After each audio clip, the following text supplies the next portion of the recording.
Slamdown is sponsored by BODYSLAM and Jam, and WWE SmackTalks and Impact Fan Nation.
Welcome to another episode of Slamdown Livestream. Today we're going to be covering everything WWE RAW.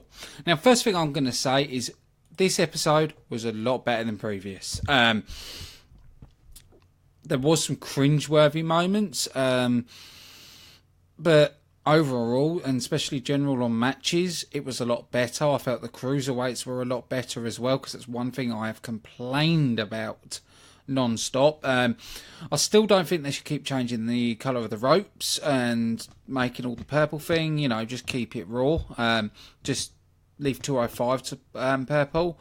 We've also found out that Sasha Banks will be going over to 205, which is a bit interesting. It feels like they're trying to change 205, because 205 at the minute is probably one of the lowest rated shows on the network, so I'll be honest, 205 needs a lot of work, but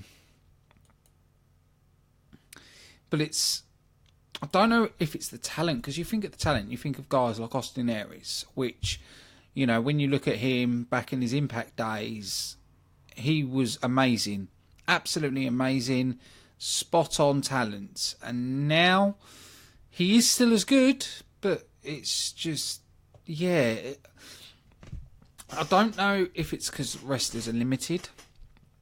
You know, I have seen some moves that I thought, I thought the WWE would have banned them, like the Phoenix Arrow. Sorry, not the Phoenix Arrow, the Falcon Arrow. It's a bit of a weird one. I don't know if it's Triple H running 205 Live or if it is actually Vince. I'll be surprised if it is Vince, to be honest, when it's Triple H's baby. You know, the whole Cruiserweights Classics was Triple H. But I think the name 205 Live, it doesn't really suit either. I just think they could do a lot better. But this is to a point I've said before. When the WWE have got competition, they're amazing. When they haven't got competition, you know, I was on the network earlier just flicking through like old WCW and some old WWE stuff, and it was like, damn, when Nitro was on fire, so was the WWE. And see, a lot of people hate on WCW. If it wasn't for WCW, we wouldn't have some of the talents we have today. Triple H came from WCW, Edge came from WCW, Stone Cold come from WCW. It makes you think. It really makes you think. And now we're in a different day and age. You know, they've got NXT, they've got the training facilities. But even if you look at the training facilities, that was the WCW power plant. You know, WCW did it first. They had the power plant. Yes, they didn't have a developmental show, but it's like when Eric said at the Table of Three, you know, territories dried up. They had to make future talent. So, you know, that's what they developed the power plant. So it's just quite surprising that, in my honest opinion, that WWE didn't do a training facility sooner. You know, giving off what WCW did. But anyway, this is more about Raw, not about memory lane and how good WCW was until near the end when the new blood came in. Oh, just God, no. It's just, no. Makes me think, though, we had the new blood, then Impact Wrestling, when Hogan Bischoff came in, we had Immortal. It was just like, oh my God, what are they doing? It was very similar sort of lines. But anyway, this was a lot better episode of Raw. Kicking it off with Miz TV was a good idea. It's a good way to start the show. You know, you've got to have the right build up to the show, and to me, Miz is probably one of their best workers. You know, Miz has always been a 50-50 guy. You know, he was hated for a long time, but now he's really coming to his own, and I think that is having Maurice with him. I think having Maurice, having them as the power couple, actually is working for the WWE. And she makes Miz look better. You know, and the whole persona he's got, spot on. Can't fault Miz in any way. But Miz had, who did he have on this guest? Cesaro and Sheamus, which as a team I still do not like. I prefer them when they were separate. I liked Cesaro on his own, and I think Cesaro is well overdue being pushed on his own. To me, it's a needed to be done. You know, he's at that level. Really is at that level.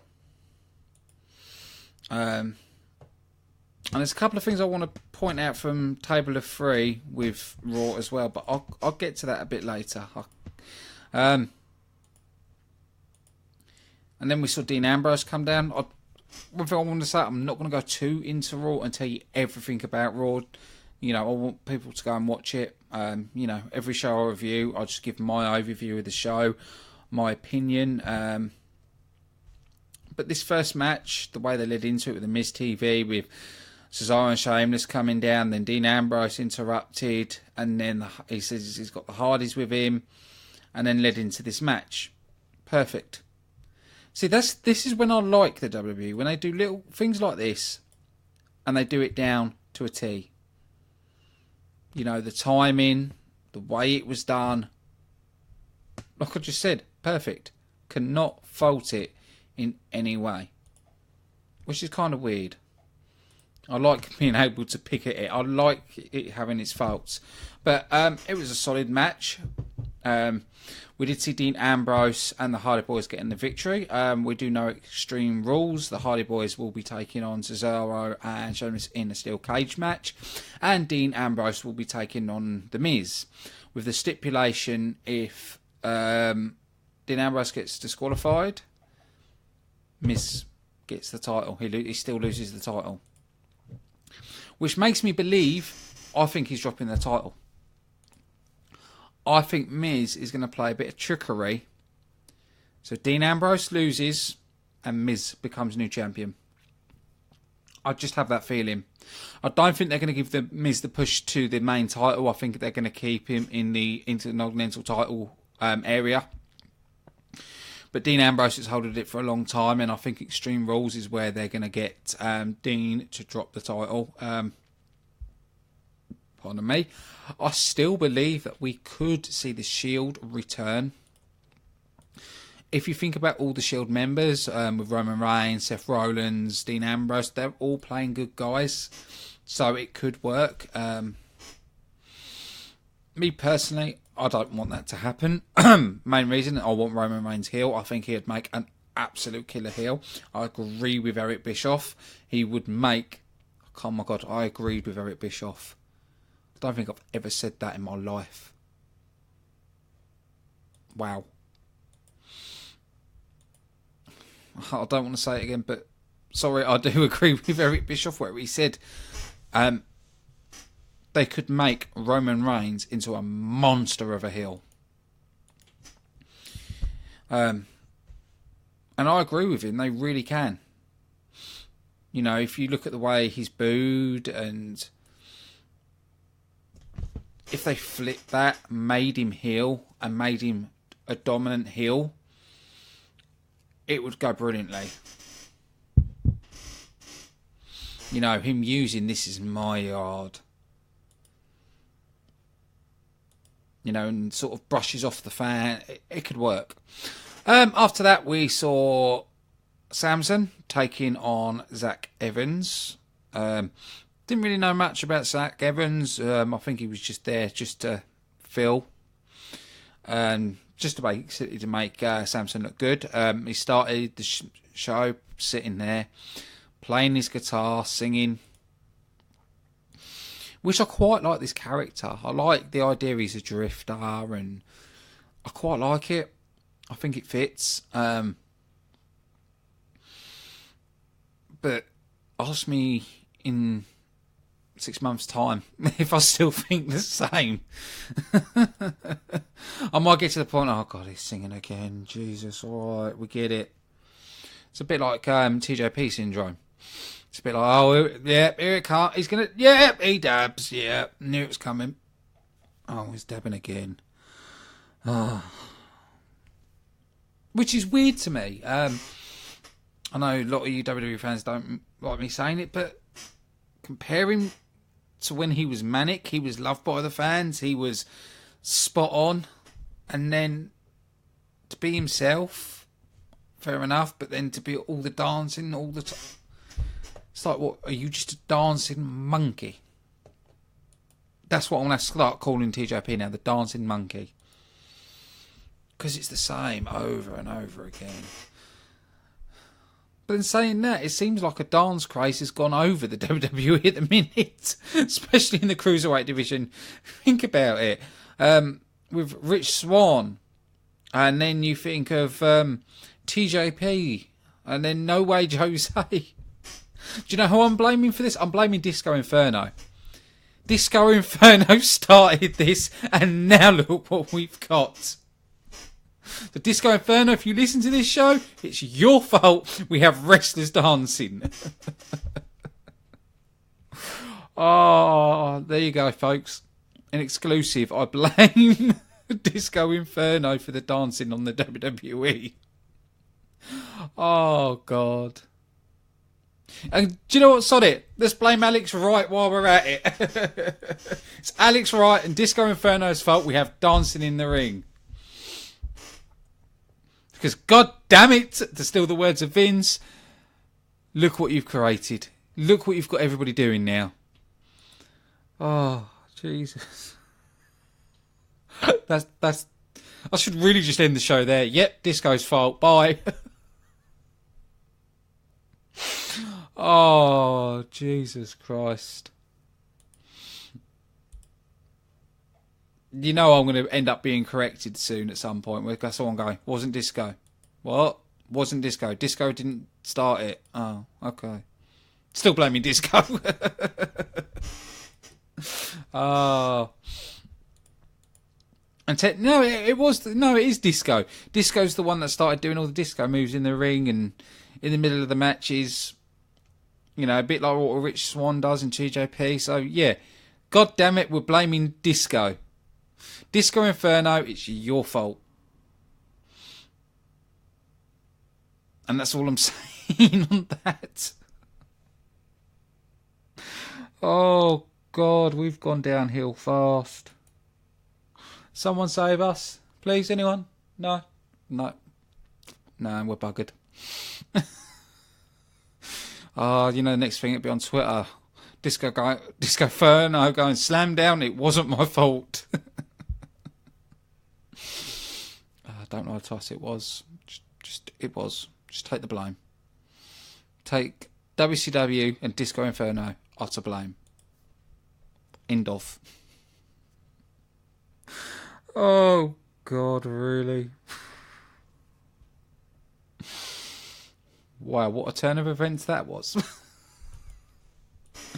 Oh, that's it. Look, I've set myself off now. I think that's all you're going to get most of the show is me laughing about because I'm blaming Disco. Oh my God, I'm still doing it.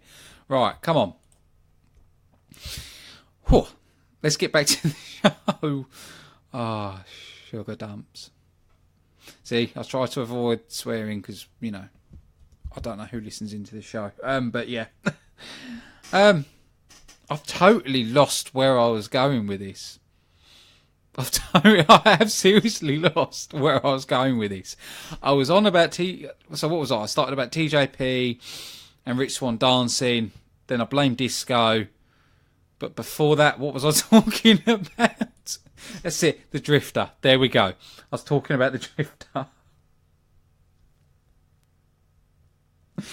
Oh, Jesus. Do you know what I should do? Is I should cut that little clip out of me blaming Disco and send it to Disco Inferno on Twitter. No, I'll just send a tweet. I say, Disco, it's your fault we got dancing wrestlers. We blame you and we hate you for it. I have seen a comment saying TJP is a joke. I disagree with that. I think TJP is a really good talent. He is a really good wrestler. I think it's the gimmick and the way he's being used is the problem. When he played Suicide or Manic, he was brilliant. They played the persona, the character down to a T. His moveset's brilliant. Even in the whole Cruiserweight division, he's got a good moveset. The problem is the way he's being used. You know, look at Neville. Neville was nothing. They flipped him heel, and now look at him. He's a top draw. Obviously, with TJP, they're flipping him heel to try and make him a top draw, but it's not working. I'm sorry, but it's not. But anyway, we saw Samson get the win in the squash match. Oh,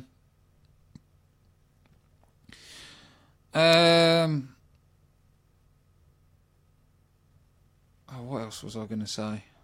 Can't remember. But let's get into the freeway match. Now, the freeway match surprised me. If you think about Samoa Joe, he hasn't been at Raw long. You know, nor is Bray, to be honest. Well, and actually, it is actually all the newcomers. Because Finn Balor's been away with injuries, Samoa Joe's just come up before WrestleMania, and then Bray Wyatt come up with a shake-up. I was quite happy Samoa Joe's getting the victory in this. I want Samoa Joe to get the victory at Extreme Rules because something that was said on Free for the Table? Something that was said on that, I want to happen. I really, really want it to happen. I want Brock Lesnar to take on Samoa Joe in a submissions match. Needs to be done. Hell, you can even headline that at WrestleMania. I really believe that would be a big selling point. Big selling point, and I think it can also be a big match, and it needs to happen. It really does. To me, the people on the roster, the only two you should use to take down... Brock Lesnar is either Finn Balor and use him as the Demon, or Samoa Joe. Because you could use Bray Wyatt, play the mind tricks, but the Beast is always going to win in that scenario. Just being realistic here. Roman Reigns, yeah, we've seen it before. I'm sorry, not interested. If they made Roman Reigns taking on Brock Lesnar, I would turn off. That's the problem. So for me, it's only between two people. Finn Balor or Samoa Joe. That's it. I don't want anybody else to win it. Also, Bray Wyatt's already had a title run. So pass it to someone else. Give it to someone else. And I really hope they do. If it goes to even Seth Rollins, no. We've seen that at previous WrestleMania. So, just to be frank, I would rather see something new. So, I'm definitely going to say either Samoa Joe or Finn Balor against Brock Lesnar. That's what needs to happen. But anyway, back to this match. Brilliant match. Could not fault it. And I don't want to go too in depth with this because I want people to watch this match. You know, Samoa Joe's... God's sake. Samoa Joe... I keep thinking about Disco Inferno. Samoa Joe belongs in the WWE. Now, I'm actually happier that he went through the TNA system. The way he went from Ring of Honor to TNA to the WWE, it's made him a better wrestler. Same with AJ Styles. You know, the route these people have gone. If you look, the ones that have been with TNA the longest have turned out to be the best in the WWE. Which, you got to give it to Impact. Yes, they have their faults, but, you know, if there wasn't an Impact, we wouldn't have an AJ Styles, we wouldn't have a Samoa Joe, we wouldn't have an Eric Young. Because, end of the day, Vince McMahon would have never signed these people up. And it's because of what they've done in Impact Wrestling and even in New Japan is why they got picked up. Because the WWE have that certain stereotype. And it was actually Triple H that was the one that was changing Vince's mind. Getting Vince away from, you know, over the stereotype. So, you might not want to admit it, but you've got to be thankful to Impact Wrestling. And part of Ring of Honor, because they did start of Ring of Honor for a little while and then made it to Impact Wrestling. So, you've got to give it to both of them. You know, and at the minute, we're seeing a lot of Ring of Honor talent being taken by the WWE. Quite aggressively and quickly. But that's the way it's going at the minute. The WWE are looking at the indie guys. The WWE always used to be make their own talent. Was always that. But now you're starting to see they're looking at indies, they're looking elsewhere. You know, they did the whole raid on New Japan, several raids on Ring of Honor, and they're going to do it again. I think there's a lot of ex-Impact Wrestling talent that's going to probably be turning up at WWE at some point. I believe Gunner will be turning up. Mike Bennett is another one I think will be turning up at the WWE. It seems like a lot of people that leave Impact go to the WWE. It's like Impact grows them and then WWE takes them to the top.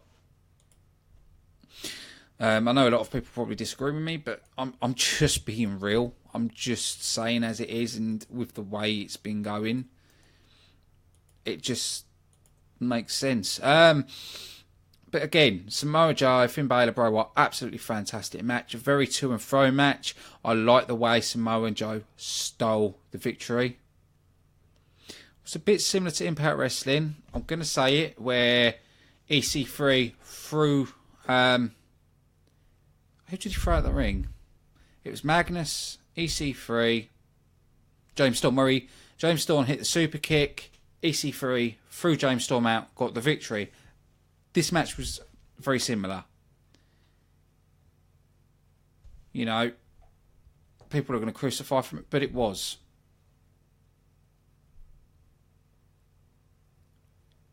You know, shoving Bray Wyatt out the ring and then getting the pin victory. Same thing what Impact did in their freeway. And it was, again, a freeway. So there is a lot similar there. I do think I don't think Adam Cole actually will turn up at WWE. I think with the relations Impact Wrestling has got, I do believe that it could be Impact Wrestling. With Anthem having control, and let's be honest, having money, they can offer the contracts the WWE offer. Anthem won't, because they want to keep a tight ship, but to bring someone like Adam Cole in, they could do it. because they can use Adam Cole and say to like New Japan, look, link with us. We've got Adam Cole. We've got this, that, and the other. We'll talent exchange with you. Because, you know, they're talent exchanging with everybody. But yeah, it's just twigged to me the very similes with that 3-way on Impact Wrestling and the 3-way on Raw. It seems uncanny, to be honest. Really uncanny on how similar that is. Especially with the way, especially both being a 3-way and how the match ended. It seems very close. After that, we saw Rich Swann. I'm sorry, I just see Rich Swann and all I'm thinking of is Disco Inferno. Yeah, look, I 100% agree with what I said earlier. It's Disco Inferno's fault, wrestlers are dancing. That's it. But anyway, it was Rich Swann taking on Noam Dar, who, to me, I don't really like Noam Dar at the minute. I don't like the way he's being used. The reason I feel like that is I've watched ICW, a lot of UK independent scenes where Noam Dar has wrestled, and I really don't like the character. I want to say character is probably the best way to say this. The way he's being used. Yeah, I just don't like it. Really don't like it. Hopefully he can go back to being a face and play the Noam Dar that people know him for. But again, it's up to WWE Creative. Good solid match though, I will give it that. It was a good solid match. We did see Sasha Banks turning up as well. So, because Alicia Fox was ringside with Rich Swann. No, was ringside with Noam Dar, sorry. And then Sasha Banks was ringside with Rich Swann. And at the end of the match, we did see Sasha Banks get in the ring with Rich Swann and both dancing. And I agree with someone's comment. The problem with WWE is the story. I agree with you. It is the WWE storytelling. The thing with me is WWE is predictable. When a match fast starts, I'm like, yeah, he's going to win. They're going to go that way with it. They're going to go this way. But I think that's a lot down because it's PG era and they want to... I know it's new era, but it's still PG era. They want to keep it good for kids. And I think that is the problem. They're trying to keep it good for the kids so the kids can follow it because that's the demographic they're going for. So the reason... I think they simplified storytelling for kids. That's what they've done. But I also think gimmicks... They're putting people in gimmicks that doesn't suit somebody. Do I think we'll have a women's Money in the Bank match? I hope not. Reason I hope not, I don't want Money in the Bank to be oversaturated. I don't agree with Money in the Bank pay-per-view at all. I don't think there should be a... I think Money in the Bank should be a specialist match used once a year at a pay-per-view, at any pay-per-view.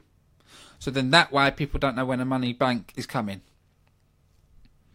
So if they cancelled Money in the Bank and then, let's say, a year later they said, right, Money in the Bank's going to be at Extreme Rules.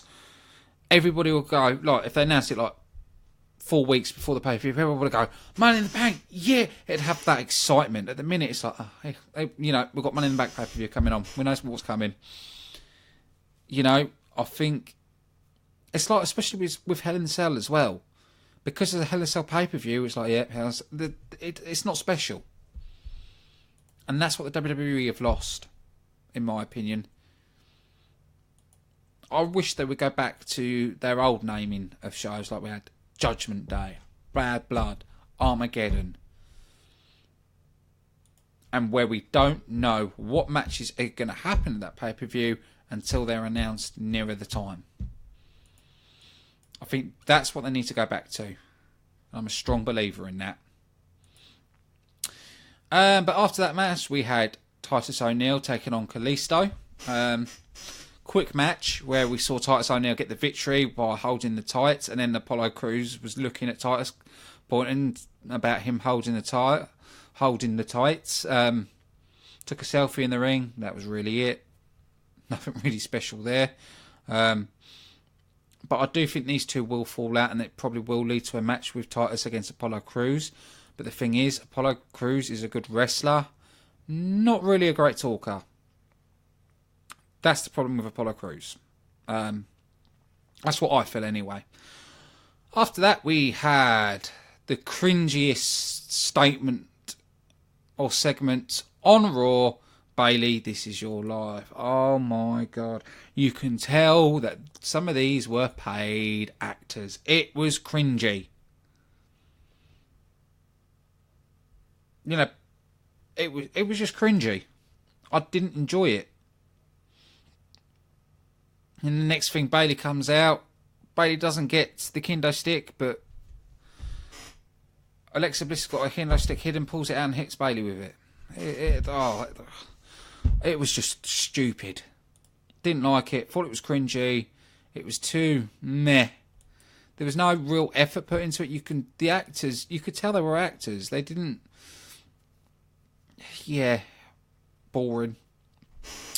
Well, after that we saw I was going to call him a Menzo then. For God's sake. We saw Amori was attacked again backstage. I'm starting to feel like this is Big Kaz. You know, they sort of questioned the revival. We did see the rival said it's nothing to do with them, that they've just been there walking backstage. I'm starting to think it is Big Kaz taking him out.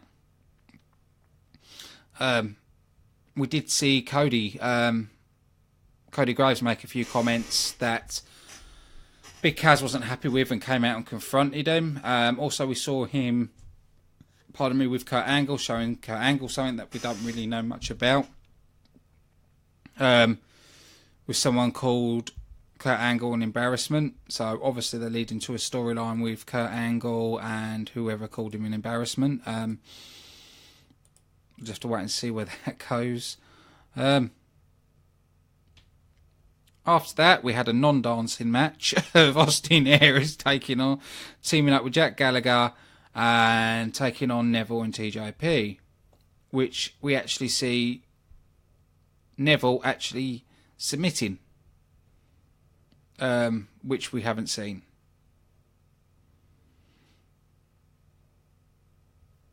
I do think this rivalry has sort of gone on a bit too long now. They've sort of dragged it out too much, because it is getting to the point to me where it's like, okay, bored now.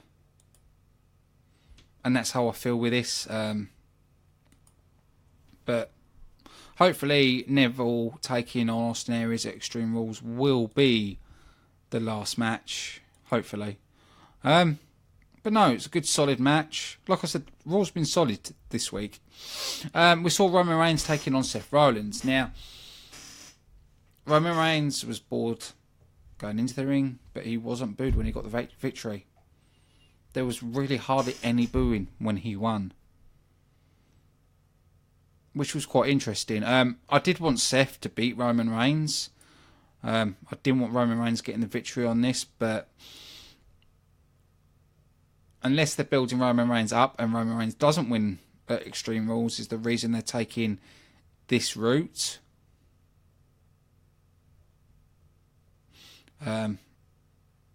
That's what I can see. Which I just going to have to wait and see. But I was a bit disappointed with Roman Reigns getting the victory on this. Even though it was a really good, solid back and forth match. I've actually got to admit I quite enjoyed a Roman Reigns match, which is a first. So yeah, overall, Disco Inferno's fault we've got dancing wrestlers. Raw, to me, I'm not going to say it's the best Raw, because it's not the best Raw, but it wasn't a poor Raw. So to me, it was in the middle, so I'm going to have to say an average Raw. A lot of the ones before I've said are poor, So today is average plus. I'll be nice. I'll be nice to Raw today. Average plus show. Yeah. I'm looking forward to seeing what SmackDown's going to do. You know, I'm hoping we actually see Rusev and New Day, hopefully tomorrow. But no, I want to say a big thank you to everybody that's watching. I've been your host, Ashley Friend, and I will see you tomorrow with Slamdown with WWE SmackDown Review, 9 PM GMT, with me again. See you then.